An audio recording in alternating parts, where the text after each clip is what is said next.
technology. What can you do? Anyway, let's get started. Like I said before, I know nothing about Tang Soo Do other than just some general stuff. I remember when I was really really young, back in the pre-internet days, what I would do is read whatever I could, and I think it was a birthday present that one of my parents got me this encyclopedia of martial arts, and just had a few pages per martial art, and Tang Soo Do was in there. I think I still have that book here somewhere lying around. But if I'm not mistaken, the cover was a guy from Tang Soo Do doing like a jump spinning back kick or something. It wasn't a Taekwondo guy.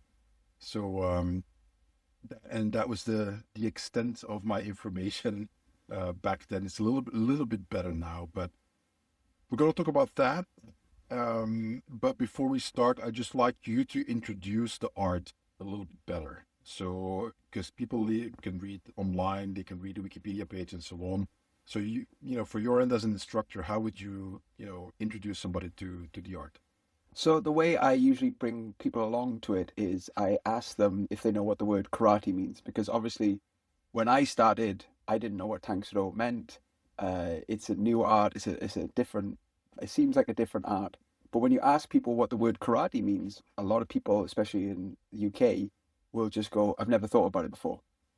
And to that, I respond, "Yep, it's just a word we have taken onto our lexicon and we just accepted it. But if you look at the word, it just means open hand or empty hand or way of the hand. And Tang Soo Do just means way of the hand in Korean. So it means exactly the same thing as karate. So for most people who have never heard the word before, I just say it's a word you've heard 1,000 times, just in a different language.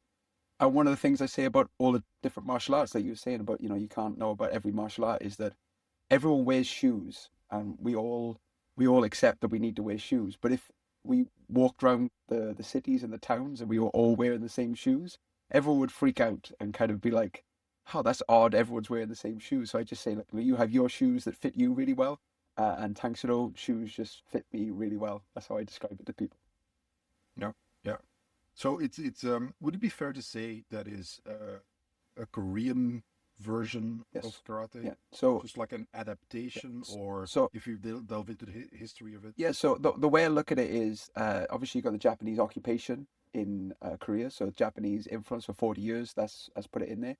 A lot of the masters who escaped occupation went to China to train, so they had a lot of Chinese influence. And when they came back and tried to show their Chinese systems, they just couldn't accept it. They were so indoctrinated with Japanese culture, they they just wanted everything to sound Japanese. So they knew karate, so that's why they called it Tang Soo Do, and then they changed it to Mudo Kwan, and they changed it to Taekwondo, and they just tried to make it more and more Korean over the years.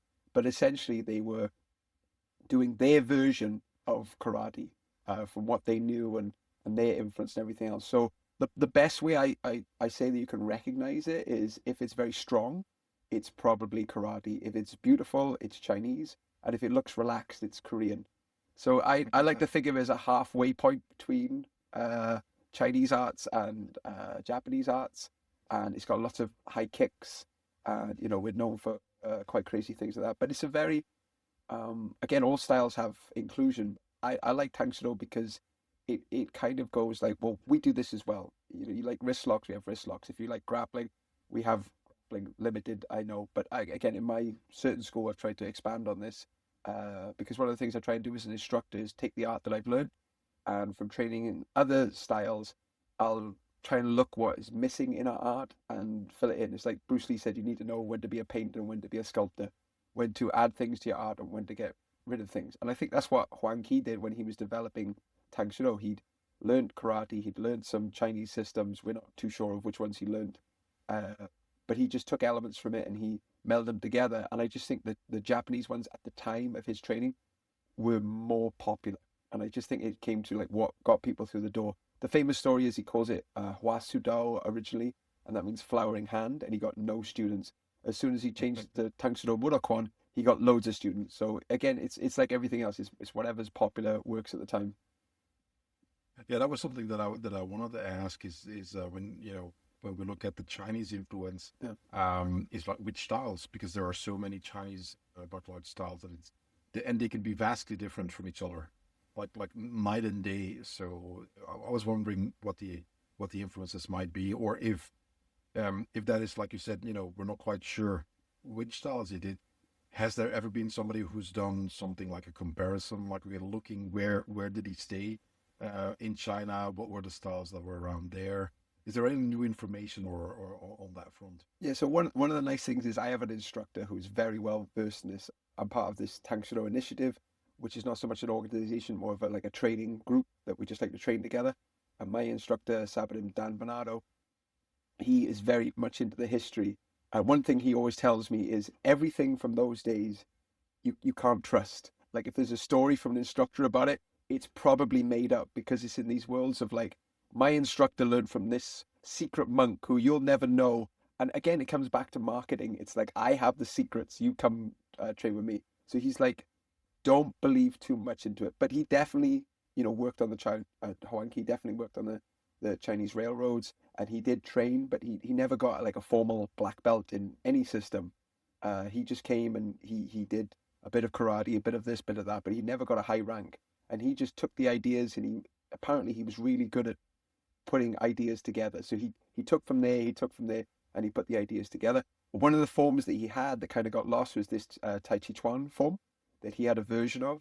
And what my instructor has tried to do is try to bring this Chinese influence back into the style, because I think especially when the Tang Soo Do came west and it came to America, they would call their schools karate because it was just easier for marketing. Like Chuck Norris is probably the most famous Tang Soo Do practitioner.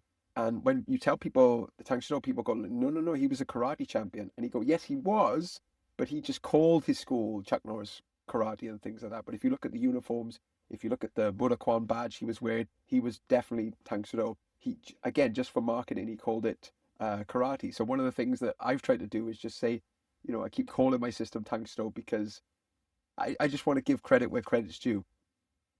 Yep. And it's also a matter of being accurate. Yeah. I mean, we well, this was actually one of the questions that my patrons wanted to ask is about this Tang Soo Do being distinct from karate and other arts, because he said like I never knew that Chuck Norris that was his main style before I looked up Tang Soo Do, just because you were coming on the podcast. Mm-hmm. And so he says for the past 40 plus years I thought Chuck Norris is just a karate guy.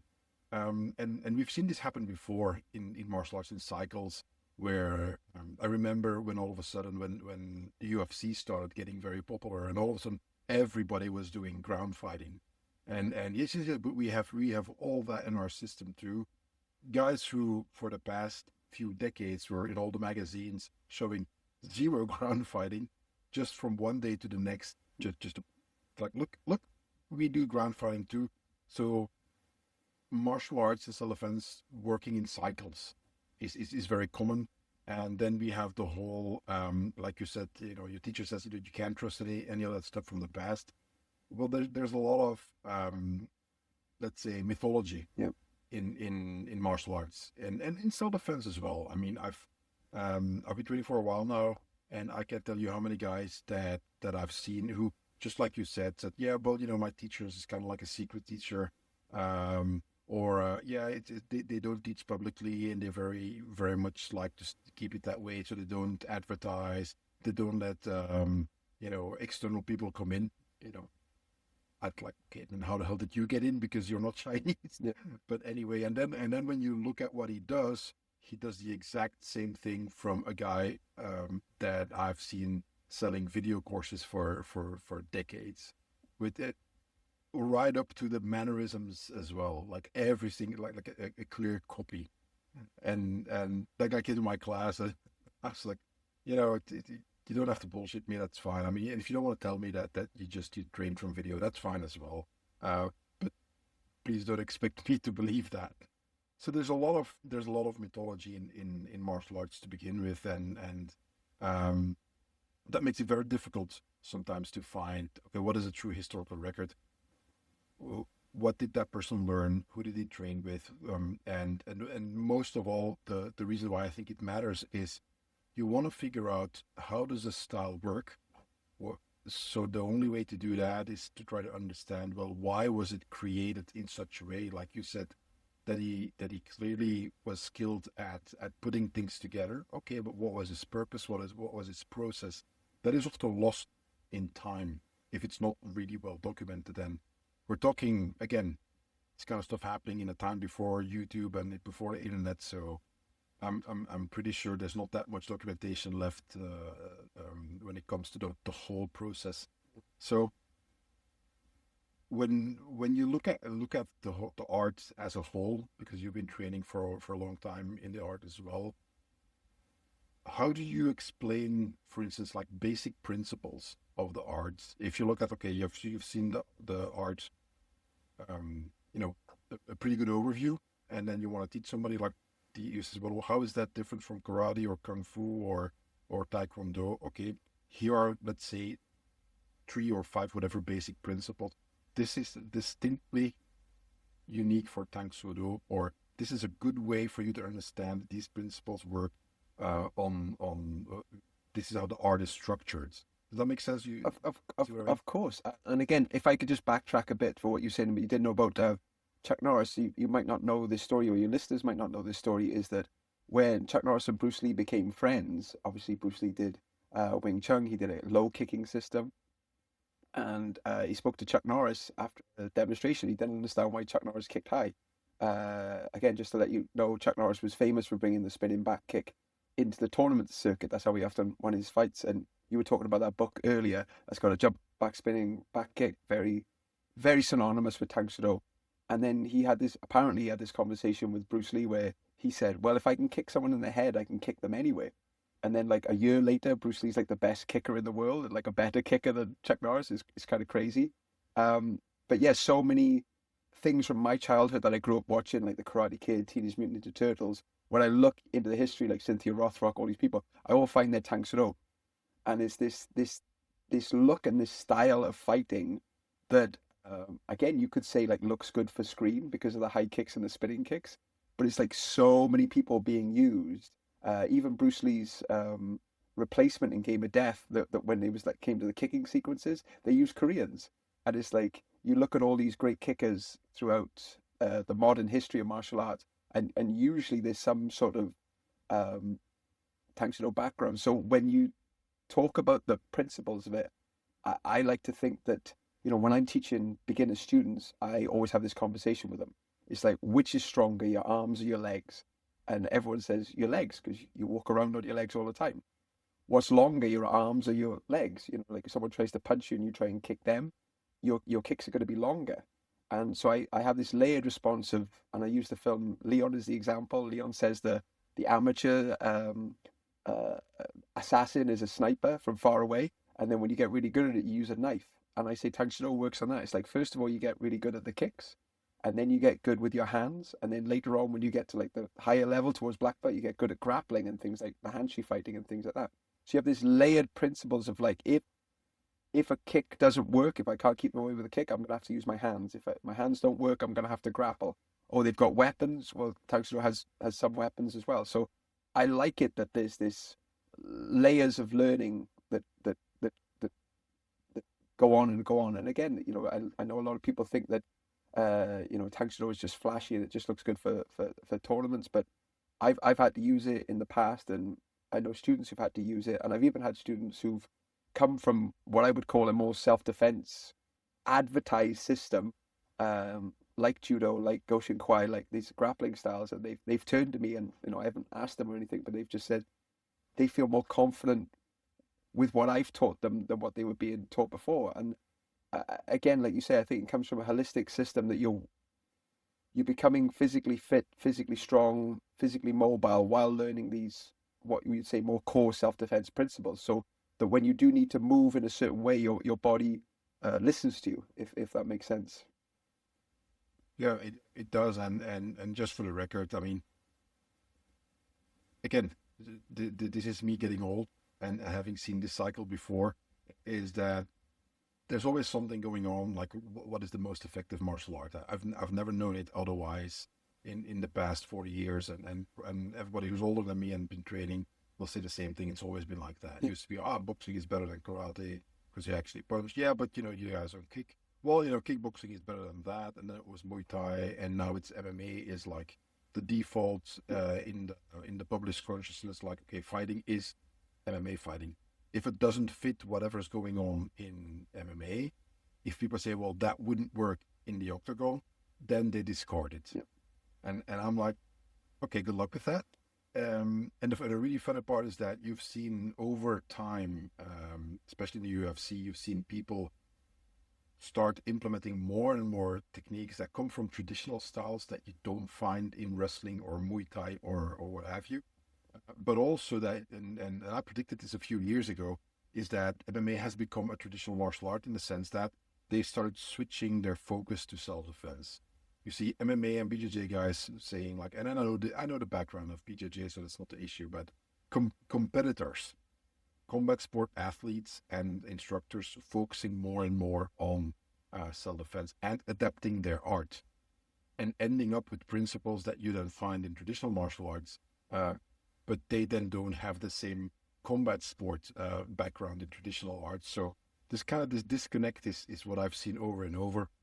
My experience is that I've seen guys from a very traditional style be very, very effective when it comes to self-defense. And I've seen the opposite. And I've seen the same thing, guys who have, combat sports experience be really, really good in the street once they get past their certain instinctive reactions that work really well in the ring or in the octagon, Yeah. but are a particularly bad idea outside of it. Once they kind of recalibrate, but also like in their first few encounters, just do really poorly because they don't get it or get stabbed and die because they think they're in a duel and not fighting for their life. So it's always this toss up, and I typically come out in the end with okay, it depends on the person. Clearly, certain arts have an emphasis that is more towards one direction than the other. I think it's fair to say that, Taekwondo emphasizes kicking techniques a whole lot more than it does empty hand self-defense against the knife or whatever. Not saying it doesn't exist, just saying the emphasis is different. And I think it's also fair to say that in Wing Chun, they focus more on arm techniques than on kicking. Not that they don't have kicking techniques, they do, but let's say the emphasis is different. Nothing wrong with having an emphasis. It's perfectly fine. You need to find a way to make your art work for you. And if it doesn't work for you, there's plenty of other systems out there. I don't know, does that make sense? Of course, and again, I wasn't. I want to be clear. I wasn't trying to say that Tang Soo Do is the best art or whatever. Is Sure, this the same shoe metaphor? I'm just saying it's the shoe that fits me. It's the one I enjoy. But I enjoy training other systems. I do jiu-jitsu twice a week. I study eskrima sticks. I've done karate in the past. I've done kickboxing in the past. I've done many arts, and I just always come back to Tang Soo Do because it's the one I enjoy the most and the one that I find keeps bringing me back, keeps challenging me. Again, like the jitsu is the fighting, and the do is the way. Is the way of life. And I always tell my students that while I'm teaching you probably like 5% self-defense and 95% self-preservation, because you might go your entire life and never need to defend yourself in the ways we were just talking about. But you need to live with yourself every day, and you want your core to work. You want to be able to touch your toes. You want to be able to feel good when you wake up in the morning. Like these things, I always try and promote, as well as like you say, pressure testing the self-defense. A very interesting story, talking about the difference of karate and Tang Soo Do. I'm in a really nice position now where we have like what you would call the traditional gradings. I'm able to bring in guest instructors and guest masters because I don't like to be the judge, jury, and executioner of my students. I like to be part of the grading, obviously, but I don't like to be the voice. And I think when you invite people in, makes the event more special. Again, like that thing about meeting people, my students get to meet masters and instructors they might not meet. So for the first time, we invited a karate instructor along. And he said the gradings we did were very, very different from his, and we had a chat about it afterwards. But the one thing he said to me, which was crazy, was our higher belts have to fight 2 people and 3 people at the end. And he said, "Oh, I've never thought of that before." And I was just like, I was gobsmacked because I was like, I understand that for things like Taekwondo and Judo, like one-on-one, but I thought all arts would do this simulation where it's like more than one person. And he was just like, he'd been doing martial arts a long time, and he go, I'd never thought of that before, and I was just like, like to me that was just craziness. I was like, oh, I've been doing that, forever. So it's just this thing of like arts can be very similar, but be so different in the way they training and the way they do. And again, this is not to say that all karate schools did this. It's just this particular instructor from this group had never done it before, and it was quite. I was like, oh, I'm glad I gave that to you. That's free information. I thought everyone was doing it. Yeah, again, it's just like you say, you have to pick the art that works for you, and especially if you've tried several ones. And for instance, I did Taekwondo, I think 1 or 2 classes when I was like 18. It wasn't for me Hmm. because I wanted to be able to punch people as well, and I wasn't allowed. So I Yeah, was like, this is not for me. Love to do high kicks, spinning kicks, jump spinning kicks, did all that kind of stuff. But can't punch. That didn't make sense to me, yep, so I kind of left it behind. Um, but you have to find an art that really works for your body type, your personal preferences, the environment that you work in, and that you live in, and so on. So it all has to make sense. Um, but speaking of making those kind of choices, I mean, how did you end up starting with Tang Soo Do as opposed to, more, like we said, more better known arts like karate or anything else? yeah. So again, like I said, I grew up on the movies, watching things like The Karate Kid and things like that, and I wanted to give it a go. I tried it out when I was like 5 or 6 years old, and again, I do not know what the art is. All I know is they weren't wearing like gi suits, and they were stand up. So I often use the word kickboxing, but I don't know if it's kickboxing school. All I knew was I went there for 3 lessons. Bigger kids beat me up. The instructor wasn't very sympathetic, didn't really teach me anything, and I was just like, I am terrible at like karate, or I'm terrible at kickboxing, whatever. And I was like, this is not for me. And I just wiped it off, and I said, oh, unless I've got a Mr. Miyagi to train me personally, I'm never going to learn. Like Cobra Kai is real. Like I can't handle this. And then, my younger brother is 5 years younger than me.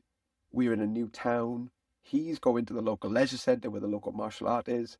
This time is Tang Soo Do. So we just went to what was on our doorstep. And then my mum kind of coaxed me after a couple of months, and she said, look, this one's really different. And this is what I explained to everyone. It's got very little to do with the art. It's got everything to do with the instructor and the club atmosphere. If you've got a great instructor and if you've got a club atmosphere that is wholesome, then you're onto a winning formula. And this is why, you should try. And when I started in the 90s, you just went to what was available. And I was so lucky that this instructor was patient. And as soon as I went, I was in love with it. And it's the thing that taught me if I work really hard at something, I can be good at it. So it's taught me how to go for things I want to go for in my life, how to not give up. All these like what we call do things that like not nothing to do with fighting, but like being confident, sticking up for yourself, making choices, not being scared of your own shadow. All these things. This is what is important for me. And at the same time, we were beating each other up and doing jump kicks and all that other fun stuff. But that's how it started. It just happened to be on my doorstep. But even at a very young age, I loved martial arts so much. I tried out other martial arts. So I tried out Aikido, karate, kickboxing, things like that. And I would try them, like you tried out Taekwondo. And I would just have similar conversations. Like if I was doing the Aikido, I was like, "Oh, do you guys ever kick?" And they just looked at me and went, "Kicking stupid." And I was like, "But I like to kick. I like to kick and throw." And that's why I was saying about Tang Soo Do earlier. It kind of it has very little of like the no, we don't do that. Does that make sense? It's like my students will say to me like, "Well, what about low kicks?" I go, "I'll teach you low kicks at this belt." And they go like, "What about knife defense?" And I'm like, "I'll teach you knife defense at this belt." And it has a very, in my opinion anyway, a very good structure of like, like we won't give a weapon to a white belt, or we won't let a white belt do like a 360 kick. These things are taught at a certain belt, so it's an incentive for people to keep training, but also it's a safety and it's a sort of ethical thing. Like if I don't know you, why would I put a big stick in your hand that you could just whack another student with? I need to be able to trust you first. So I've always appreciated its structure and its sort of thing of going like, well, like we're not saying no, we're just saying not yet.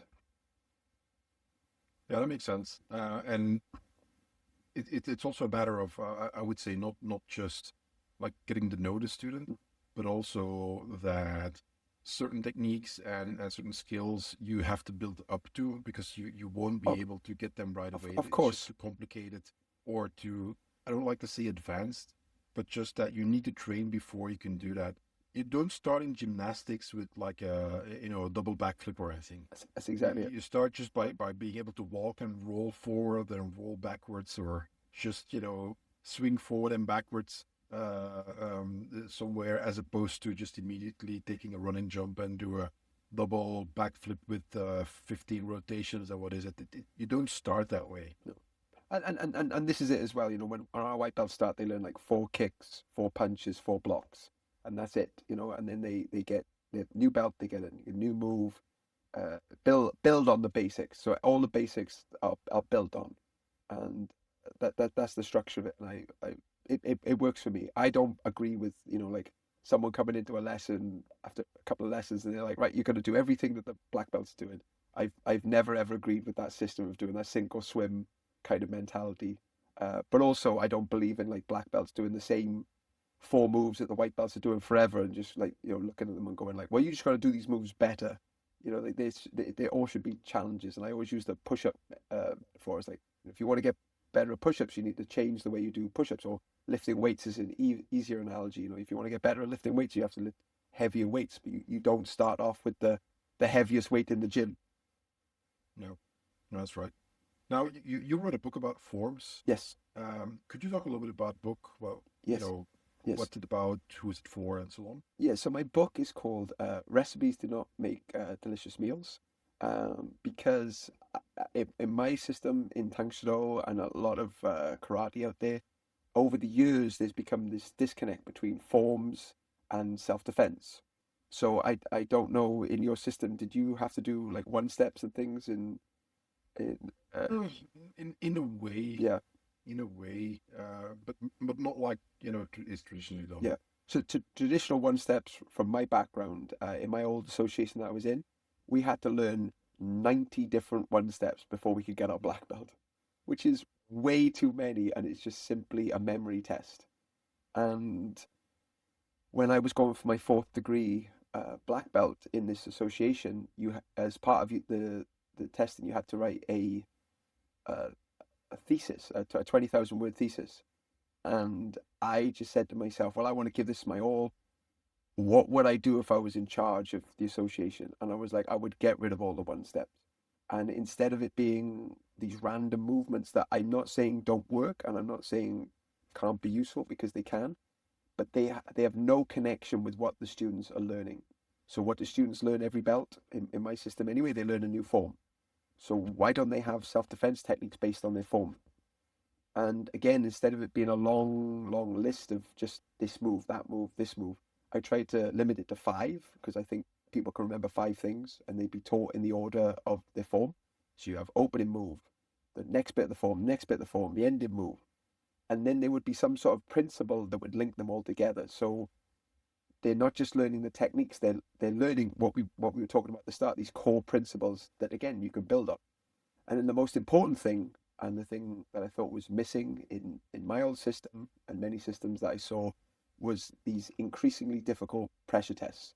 So if we think about, UFC or a Muay Thai fight or something being the ultimate pressure test, you don't want, like we're just saying, we don't want a white belt to be doing that. We want a white belt to just simply be grabbed and use a technique to escape the grab safely.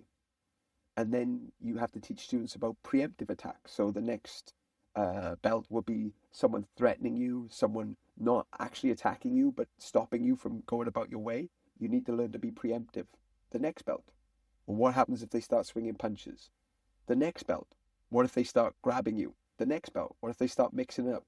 The next belt, what if they stop holding back? So by the time, through my book, by the time you get from white to black, these, we call them Pyong forms, they're also known as Pinan and Heian forms.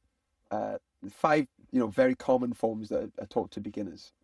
The idea of the book would be you would learn these forms, you would have an understanding of the movements, you would build on principles, and you would have increasingly more realistic pressure tests, I should say. And the idea of the book is you can follow it as a student or as an instructor wanting to change your system. So even though mine comes from Tang Soo Do, And again, a lot of people don't know Tang Soo Do that well, so I'm just introducing the art. You could take, for example, if you wanted to, you could take this training matrix, these principles, into your own art, a form that you're learning or a set of movements you're learning, and you could apply the same sort of framework to your system. Yeah, well, for me, that's very strange when you find a situation in which that students have to do, one-step self-defense Hmm. techniques that have no correlation to the forms they're learning. Yeah, Because the way I always learned forms is that you've got the form, and each individual movement in the form has at least one, if not multiple, self-defense applications. So the applications come first, and the form flows out of that, exactly. as opposed to we start doing a form, and how well I don't know. It came to me in a dream, or I was watching a butterfly, and I'm like, okay, I'll move my arms like this, and then you start thinking, how can I defend myself with that? That doesn't make any sense. What I think makes more sense is that people fight, they discover techniques, they start refining those, they put them into some sort of training method, and that keeps going until eventually they get to forms. But you still have to be able to connect the dots toward when to get to that point, as opposed to just to the form. And then when you do self defense, you do something else. Yeah. That that is why would you do that? I don't think that is done in many other human activities, No, regardless if it's self defense or no. martial arts, or there always needs to be a relationship to whatever you're doing. Um, let's call it in real life, or in the competition, or in the event when you actually have to perform, as opposed to the training you do, then is completely separate from that. That makes very little sense. So if I go back to the cooking analogy, why I've used it and it looks like a cookbook is because people understand cooking. People understand that recipes didn't come first, but if you want to record this delicious meal, you need a recipe to follow. And this is exactly it. And the front cover of the book is bibimbap, which is, have you had Korean food? I'm not that knowledgeable about it. Okay. Only had it a few times. So bibimbap is the dish on there, and it's a rice dish with lots of food on it, but it's split into four segments. So the four segments I was just talking about: solar form, application, principle, pressure test.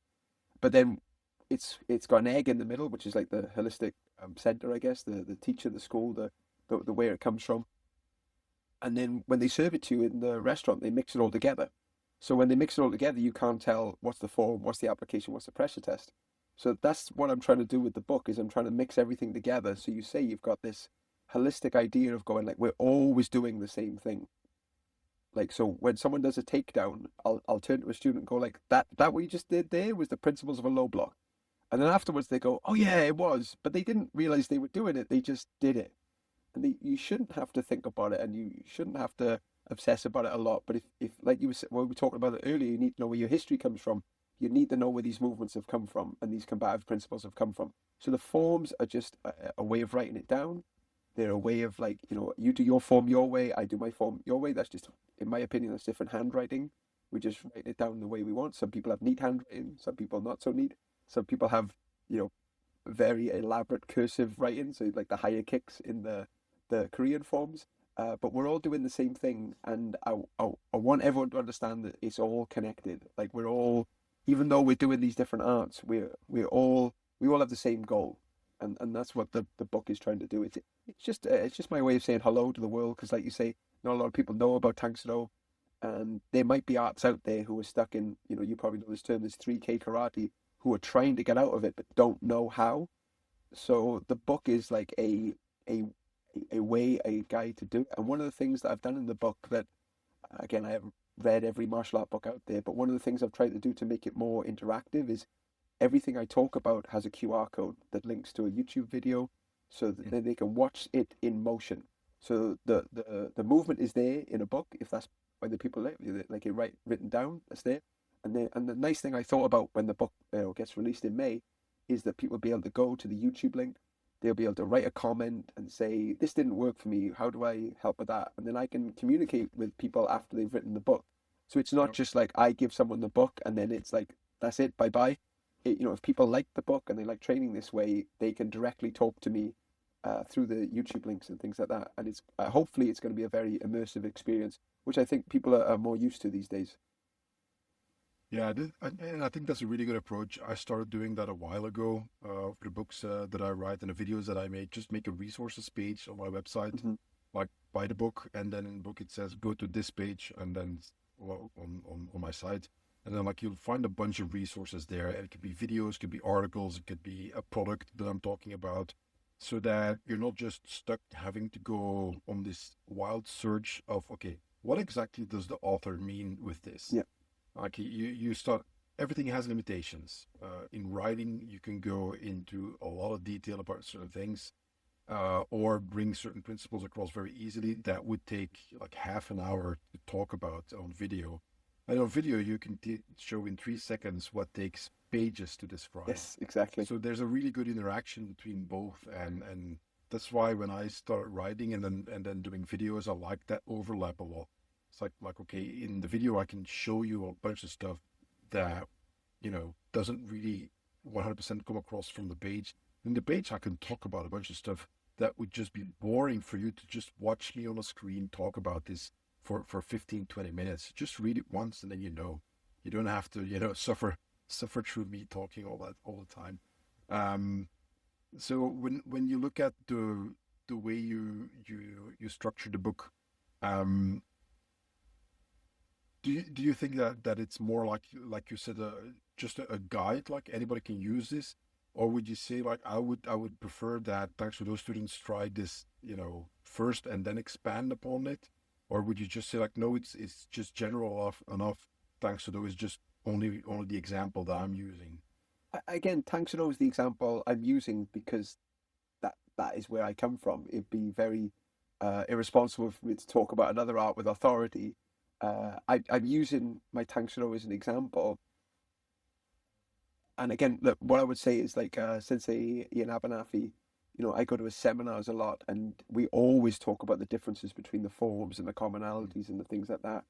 And I think that if you were a karate practitioner and you knew the pin and forms, you could follow the book fine. I've tried not to, you know, uh, be elitist and use Korean terminology. Like I'll say the Korean word once, and then I'll try not to use that throughout the book because I read a very good book before about Japanese kata, and they kept using Japanese terminology for all the moves, and I was just really stuck every two sentences going, you know.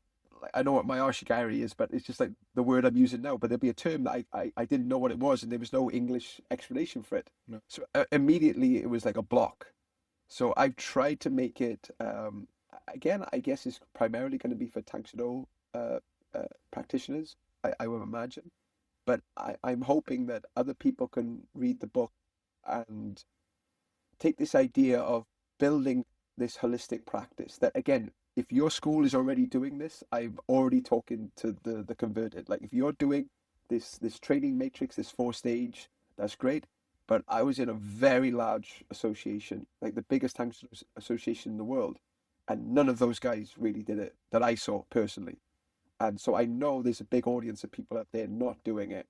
And every time I would have some time with these people, or I do like a little mini seminar and I do a chat, people would go like, "I want more of this. This sounds great." So that's why I wrote the book because I was just like, well, if people are interested in it, that's great. If the book comes out and everyone's like, "Yeah, we're already doing this. We don't need your book." I get that argument too. But from my point of view, what I've read and what I've looked at, there are YouTube videos on it and there are people saying it, but it's like what you're saying sometimes is when you watch a 30-second YouTube clip, you miss some of the meaning and you miss some of the history and you miss everything else. So exactly what yourself is doing, and this is why I thought it'd be good for us to have a chat, is you need to have the right media for the job. So in my book, I'm trying to say, look, here's the history as I understand it. Here's how the Koreans took these principles and applied them to their own thing. Here's where I think the message got lost in one steps, copying other arts like judo and kendo and arts like that had these like sort of 3-step and 5-step sort of drills, and they were copying because of populist ideas. They lost this meaning. People got into a system where this is what we do, this is what we do, and they never stopped and thought about it. So if you read the whole book and you suddenly go, well, I think a lot more about my art now and where this move comes from and how this move's can be applied, I think it's a win. So I don't know what the reception will be on a mass because isn't out yet. Uh, but I really hope it helps people think, and I really hope that other people who don't do Tang Soo Do enjoy it. That would make me so happy beyond belief that I could communicate with a completely different group and they would find something useful out of it. Yeah, that's always difficult because martial arts and self-defense systems tend to be siloed and just, be in their own little world. And cross training has gotten a lot more popular over time, but still you usually see that people tend to, focus more on one system or one style as opposed to systematically go as far as they can in multiple styles at the same time. Typically, you have like a preference, which is fine, which is fine. But and again, I've been online for a long time as well, so I've experienced that a lot. I can't tell you how many times that you see people, comment on something that you write or show, like, oh, I didn't know you guys had that too. I'm like, Yeah, yeah, I get that all the time. and it's normal. Again, nobody can know everything, so Yeah, that is fine. But yeah, crossing over audiences can be difficult. That can be difficult, and I guess it's just human nature. Look at it for instance, politics. If you are for, your politics are, let's say, on the left, not many people who are on the left will read sources that are on the right, and vice versa. And I don't want to talk about politics. Just giving an example. It having an open mind and understanding that whatever you prefer is not the only thing out there, and even though it might be best for you, that doesn't mean that the other stuff doesn't have value. That comes with, I think, time and experience, and sometimes for some people it never happens at all. I'm just, um, again, when I was younger, I most definitely was in that camp as well. I thought I knew a lot, which I did not. I was wrong, and I'm very, very fortunate that more experienced and wiser people showed me the error of my ways. Sometimes it was painful, sometimes not as much. Uh, so, which means that, and I've talked about this recently as well, is that nowadays I am a lot more nuanced in what I say and in my views, and weirdly enough, in other ways, very, very much have much stronger opinions and am more inflexible in different areas. So it's this bizarre Taoistic yin yang thing where I guess everything is in balance. But I wanted to ask you, because you write about forms, and this must be something you get a lot, is what do you say when people, especially when they come from another art, they come to your school or they learn about the book and they're like, yeah, forms are a waste of time. So how do you respond? 2 seconds.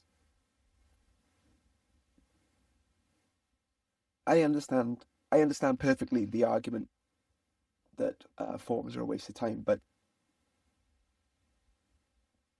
every boxer does shadow boxing. Has any boxer said to another boxer, shadow boxing is a waste of time? Our forms are our shadow boxing. That's all it is. We're going through the movements. The form should be your warm up. Your basic should be your warm up. Um, and what's the best way to describe it? Without being able to train on your own, if you always need a partner, if you always need guidance, you can't develop yourself. Does that make sense? So the forms are accessible anyway. You don't need too much space.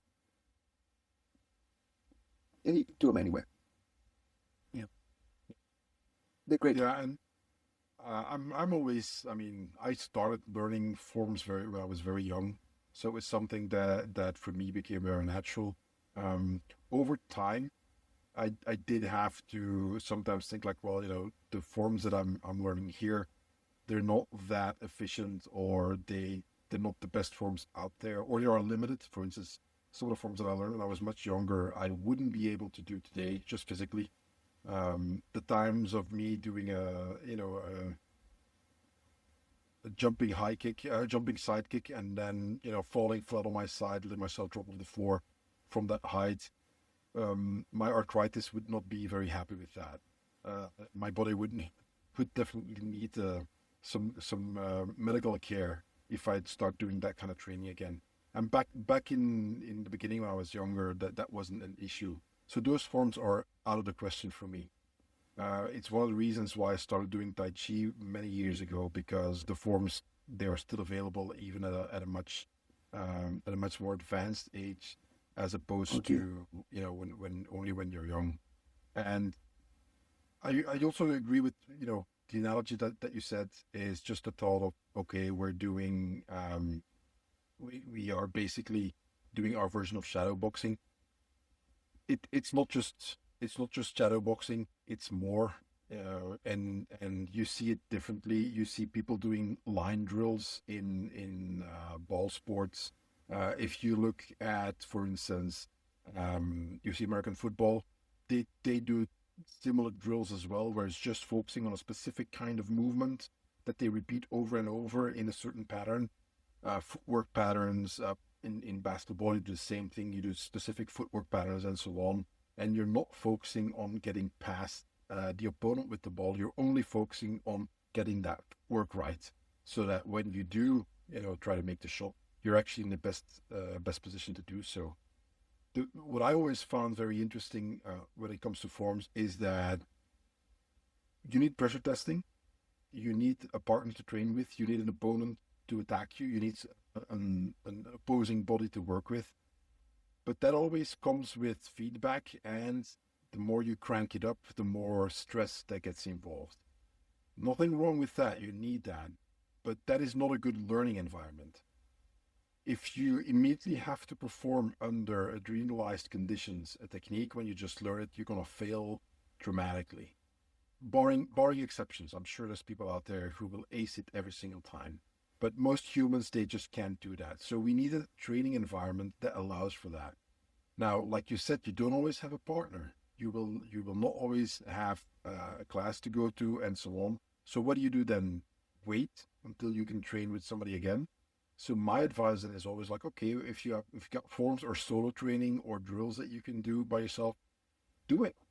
And it was very funny that when COVID happened, I saw a lot of people who would disagree with me that for a very long time, and I was in particular in the BJJ crowd, all of a sudden developed their solo drills because you couldn't have a class. You weren't allowed to teach classes and have a bunch of people together. Like, hey, look at me, I've got a solo drill for BJJ, and then just be doing stuff on the ground without a partner. And like you said for years that you can't train without a partner, that it's useless to do all those forms.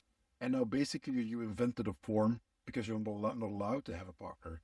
Yeah, but it's not the same thing. I'm like, okay, you can believe whatever you want. And What? I saw it in many. I'm not singling out BJJ. I train in BJJ, so I have nothing against it. I do have an issue with when people just are so overly focused on just dogmatic thinking that I'm like, you're missing out so much. It's not that you're wrong per se, but you're isolating yourself from so much out there that is out there. And then I think that forms are actually quite interesting when you look at everything that can be put in there. Yeah, it's great. It's a way it's not just one thing. No. It can be multiple things depending on how you practice a form, how you learn them. For instance, one of the things that I've been doing Dutch for a long time, and one of my teachers says like, okay, so you should always be training your peripheral vision. Like constantly throughout the form, you are constantly training peripheral vision, which is something that the observer will not notice if I'm doing it or not. But I know if I'm doing it, if I'm leaving that out or if I'm adding that. And we have in our form techniques that look identical. The only difference is where am I looking at? Where are my eyes going? The rest is pretty much identical. So the number of layers that you can put in there is very much limited to your own understanding of the art and the form and the way that your teacher helps you add layers of complexity on top of that. Is that something you focus on as well? Of course. And going back to the idea of forms and practicing it, one of the things I talk about in the book is, like early hunters would come back to their village, the best hunters would come back and teach their children these movements because they don't want their children to go out and get mauled by a beast or whatever they were hunting. And this is how I look at it. The forms are safe. You know what you were saying about the pressure test. You know, apart from messing up the form, nothing bad's going to happen to you. So it's they, there should be no stress practicing it. And the pressure test, like you say, should be um, very stressful. And failure, like, you know, going back to BJJ, is one of the best things about it is like failure is like constant. Like things are failing all the time, and you get used to failing. And you know, when it works, it's amazing. And the same thing is what I want to instill, is this idea of layering this approach of like, you know, do your forms harder, do the movement faster. Let's go through these. You know, the best way to put it is not like stages, but elements. Yeah, you're constantly cycling through these elements of this is getting smoother, this transition's getting better. I understand this principle more, and you just go round and round in a circle. So you're constantly making this circle like stronger, like you know, like weaving like a ball of wool, like adding layers to it over and over again. So you're stronger, harder, you have more experience, and it's about building those experience. So yeah, I agree 100% with everything you're saying, and I'm trying so hard to incorporate this. I know coming from a world that didn't have it, and again, the students I'm teaching now under my new system compared to the students that I was teaching, you know, 3 or 4 years ago is night and day difference in what they understand and how they're able to deal with various situations. Yeah, yeah, and the example that I often give as well when people go again are very, let's say, negative about forms or dubious. I'm like, look, you know, when you learn firearms training, when you start with firearms training, you don't start with live rounds and just go in through a scenario in a training environment that looks like a regular house or something. That's not how you start. You start with first of all getting to understand what a firearm is, how it functions, and so on. And at best, you will learn some dry fire training where it's just about correct handling and holding of the weapon. And some firearms instructors, many of them will go into intricate detail of the exact positioning of pretty much every little finger on your hand. Like it needs to be like this and not that because, and you get a long explanation and so on. And it's very detailed. It's very detailed, and then we get to just going from a holster's position to a draw, that whole process, which is in essence a form, because you have multiple steps that you have to perform, and individual step is well described technically how it needs to be performed, what are the mistakes you should avoid, and what is optimal performance. And then when you can do that, you know, constantly and correctly, eventually you might get to pull the trigger and it's going to be, you know, empty chamber. So you don't have recoil, but you get to practice that. And then they will talk at length about how exactly you have to squeeze your finger, not like this, not like that, and so on, before you can actually, you know, get a good clean shot. Uh, what would be a good clean shot if there was a bullet in the chamber, which is not the case. And eventually, after a lot of training, then you will be able to shoot with live rounds. And then all of a sudden you notice like, holy crap, it's totally different. Now you've got recoil. Now you've got adrenal stress because you're actually shooting a live round. And yes, it's on the range, but still, if you mess up, and we've all seen the videos of people being stupid at the range and just pointing the gun at their head at that birdie and so on. We've all seen those idiots. All of a sudden, you've got the power of life and death in your hands. And all that training suddenly, you know, if your instructor is good, that training starts to make sense. Okay, this is why I needed to hold it that way. This is why I'm not allowed to, you know, draw the weapon out of the holster like such an idiot because I'm basically, you know, pointing the barrel at my leg the whole time if I do it wrong. So if I fire too soon, I'm gonna hit myself, or I'm totally offline if I just, you know, wing it inwards as opposed to going from center line. And all these kind of details make perfect sense once you're actually using live rounds. And then I haven't even talked about moving, and I haven't even talked when somebody's shooting back at you. And then and then in an urban environment, you have to go into a house and then be able to clear it and not get shot in the head because you don't know how to step into a room and all that stuff. Those instructors will be going over detail after detail And then I'm saying like, the only difference is that, you're doing it when it comes to firearms training is very concretely focused on that. I'm just telling you that forms is the same principle, but with a very different focus. It's all about a firearm. It's about a bunch of other stuff that you have to get exactly right. And as with everything, there is a margin of error where it will still work, but just be less than optimal. And then once you go beyond that margin of error, it breaks down. It's just a crappy technique where you will never hit anything with that firearm, or at least not anything that you aim at. Um, but the more you get that stuff precisely done, the better it will work. And then we can add layers of stress and pressure testing on top of that. Once you get to that point, how what will every firearms instructor tell you after you get your basic instruction? Go home and practice. Do dry fire practice, which is basically getting your reps in of doing that little form. And again, the best argument I heard for forms was, or basics, I guess, is you need to be in complete control of your own body if you want to control someone else's body.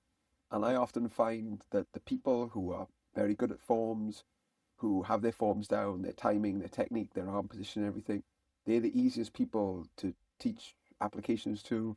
They pick up principles quicker. And when you have someone who's all over the place with their form, they usually really struggle with the drills. Like, not always, but like 90% of the time, I'd say that's the case, that the people who smash their forms and their technique's good and solid, you teach them an application, they pick it pretty quick. Those people who struggle with forms and struggle with movement, guess what? In a pressure test situation, they struggle as well.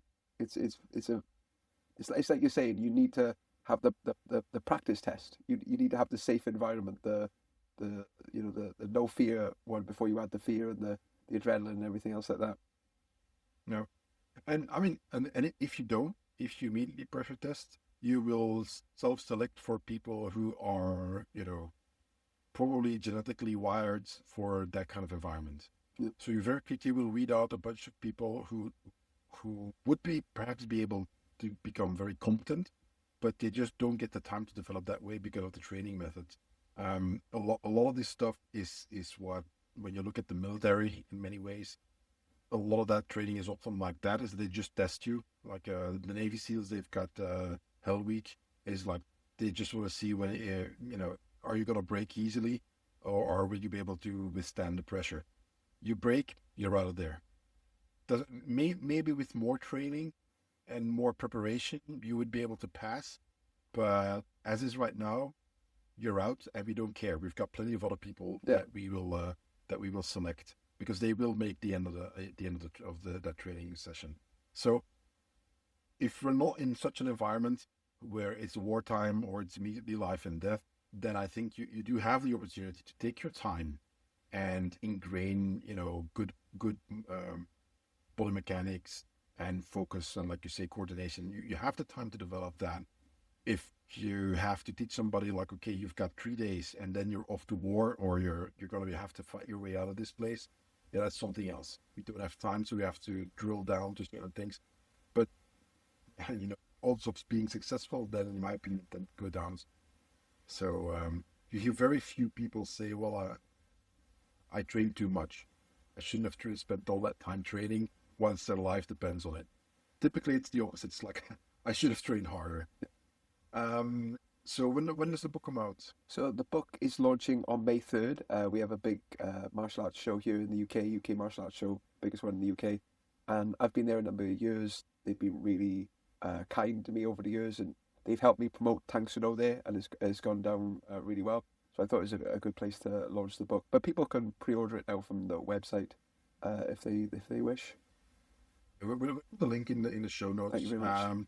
So we are about to hit the 1 hour mark, so we have to switch on over to the second part, which is on Patreon, where our patrons ask questions. I'm just going to ask you, and I'll add the note. Where can people reach you? So I'm on Facebook. My club is on Facebook. I'm on Instagram. Probably where your listeners will probably appreciate finding me is I have a YouTube channel called Heads of the Valleys Tang Soo Do. That's the name of my club. And on there I have form applications. I have kicking drills, stretching, weapons. Basically, I make a bunch of videos that not only document my club, like if we go to a tournament or a grading or something, so you can get to know my club. But also I like to make videos that I hope will help people, and that's been one of the most rewarding things for me. Is that people I've never met before have reached out and said, "Oh, you made this video and it's really helped my training and things like that." And that's all I want to do is help and share ideas and just be collaborative with things like that. Well, that's great. I'll add the link to the YouTube channel, and then people can get in touch with you and follow your work there, and then see when the book comes out. And a question I like to ask authors as well is when is the next one coming out and what it's about? So my main passion over the past 5 years has been having this idea we were talking about giving people more time is about this hashtag martial arts for all. I believe that martial arts can help everyone, whatever their situation, whatever their circumstance. One of the kinds of students I've been helping out a lot over the last 5 years is students with autism, and especially children who they can't join clubs because there's that competitive element of, like you were saying about the sink or swim hell week. If you can't score a goal straight away on the football club, you sit to the side on the bench. And I'm trying to help out those students who normally would not fit with a traditional club, where it's an activity where they have to work with others. So I've been helping students a lot with autism, and I'd like to release a book on a three-part book of if you're a martial arts instructor, how do you help students with autism? If you're a parent with students with autism, how do you transition this into the house? And if you are someone yourself with autism, how can you use martial arts to help you again with these things like growing confidence, overcoming adversity, these sort of general things that I have seen firsthand how the martial arts program that I'm teaching are helping. So that would be the second book eventually, if this one goes well. All right. Well, before we hop on over to the second part, any parting words you want to leave the audience with? No, just thank you so much for coming on. It's been wonderful chatting to yourself. I really enjoyed talking to you and listening to you. It's been wonderful. Thank you very much. All right. So, folks, I will add the links in the show notes. In the show notes, as always, you go to wimsblog.com/, and then the number of the episode. It'll bring you to my website, to a page where I'll have the link to Gus's YouTube page and so on, and you can find it there. As always, like, share, subscribe, all that kind of stuff. And please join us over on Patreon, which is where we have all the really juicy stuff, in the sense that I often get really fun questions from my patrons for the bonus part. That's always a blast. So I'll see you guys next time.